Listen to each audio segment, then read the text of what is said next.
Kids these days spend all their time inside. On screens, on the internet, TikToking their Snapchats, Instagramming their Fortnites. It's not healthy. It's not how things used to be. Why, back in the day, kids used to play outside. They'd socialise, go on adventures. Maybe they'd, form an improvised militia, arm themselves with makeshift weapons, and go on a systematic manhunt in a local graveyard in search of a terrifying monster from beyond the veil. Ah, the good old days, eh? Why can't we go back to how things were? Why can't we go back to the Glasgow vampire panic of 1954?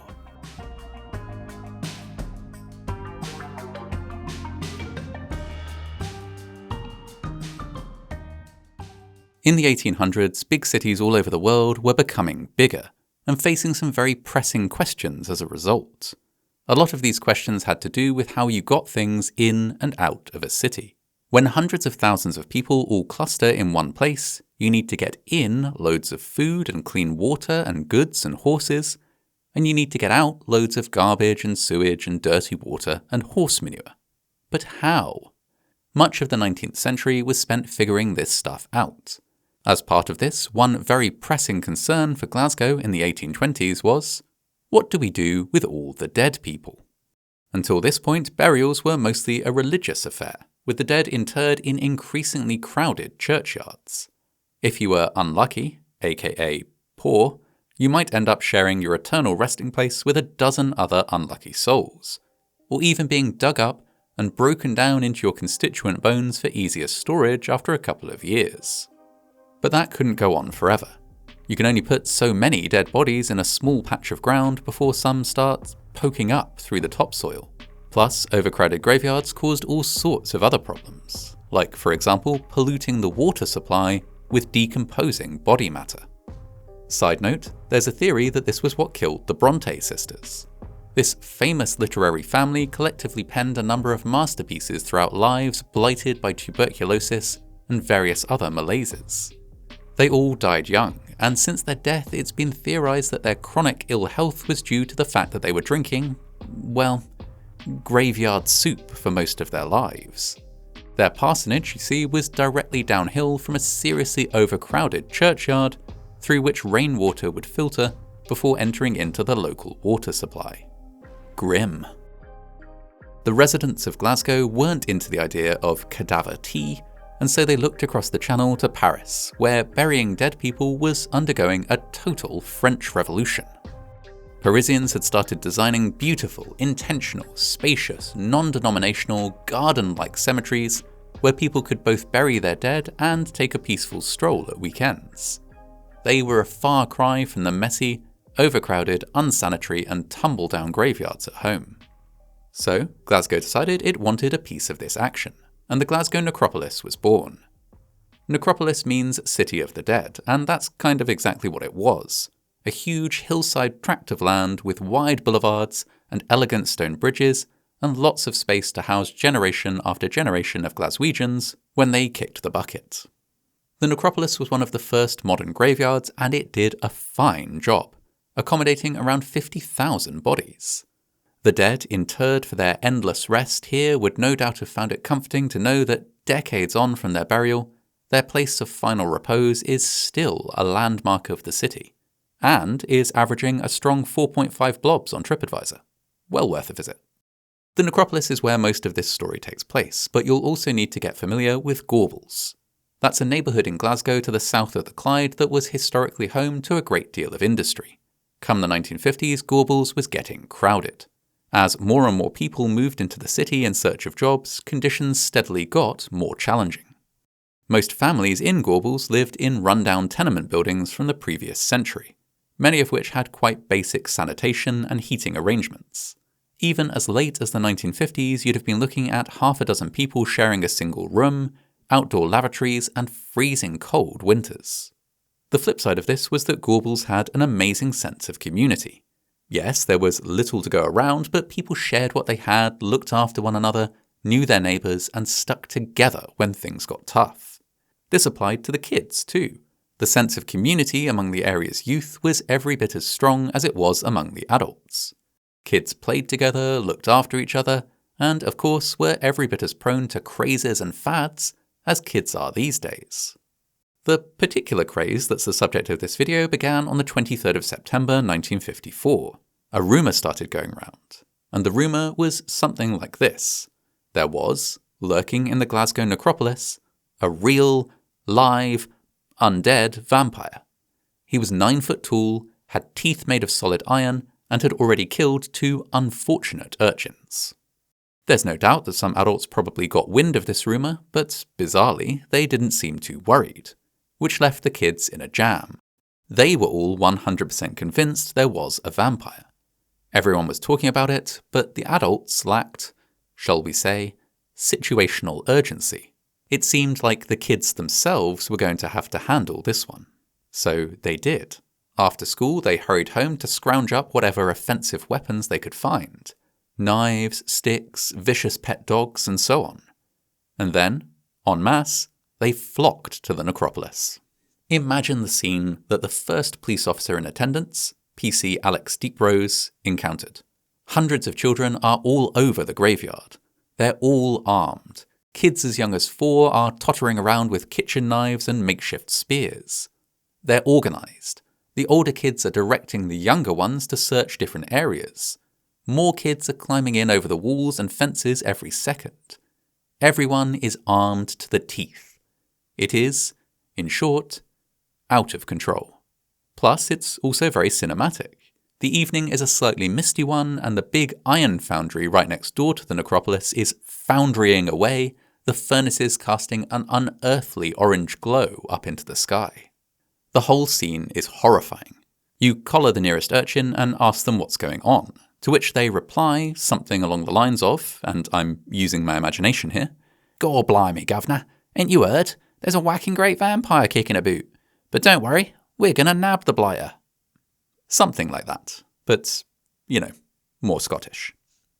What would you do in that situation? Well, PC Alex Deeprose very sensibly called for backup and told some of the kids to go home. They paid about as much attention as the average British schoolchild does to the average British substitute teacher, i.e. none at all. The vampire hunt continued, getting more and more Lord of the Fliesy by the minute. A little bit later, the requested backup arrived in the form of a local headmaster, who took his turn yelling at the kids to drop their weapons and start behaving themselves this instant. This being the 1950s, headmasters were proper scary, and could hit you with a big stick if you misbehaved. But in this context, he clearly wasn't nearly as scary as the imaginary vampire. The hunt continued. That just left one final resort: fetching their parents. A nuclear option that turned out to be not as effective as Deeprose had thought when some of the parents started asking him what his plan was to get rid of the vampire. But still, eventually some less credulous parents arrived and started hauling their kids off home. Long past midnight, the whole debacle finally came to an end. Temporarily. Because the next night, the same thing happened again, and again the night after that. Say what you like about the kids of Gorbals, but they were nothing if not tenacious. Whatever the adults tried to prevent the madness from spreading, it was ineffective. The nightly graveyard manhunts only ended when the kids got bored and moved on to a different craze. But that isn't the end of the story. Reporting on the debacle caused a bit of a stir. People were appalled. Don't forget, this was the 1950s, when a catchy rock and roll tune was considered the work of the devil. An army of children cavorting around a graveyard in search of a creature of the occult was definitely enough to raise some eyebrows.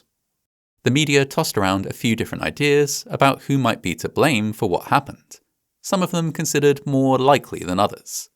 Let's go in reverse order, starting with the most unlikely. Who was to blame? Fourth place, the relentless march of industry. Gorbals was a pretty industrial area, and many of the kids would have had at least one family member who worked in a factory.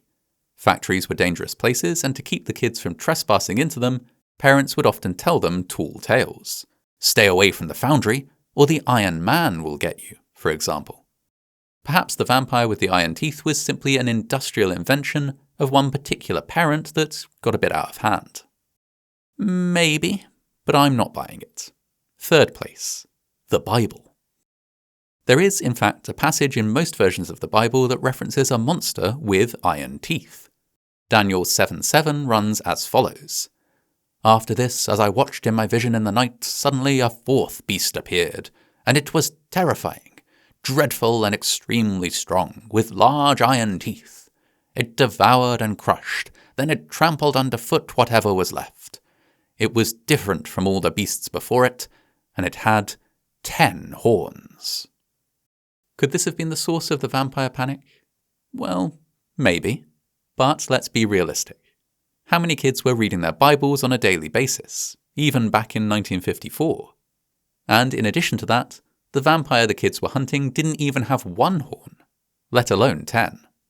Second place, a nursery rhyme.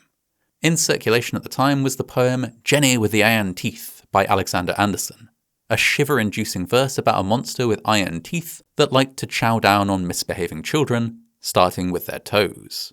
This one's a little bit more credible. You could imagine a child hearing the rhyme, getting scared, and telling his friends. But it pales when it's compared to our next entry, and most likely culprit behind the panic, which is, first place, comic books. At this point in history, comics were pretty popular in the UK. We had our homegrown faves, but these were usually pretty tame.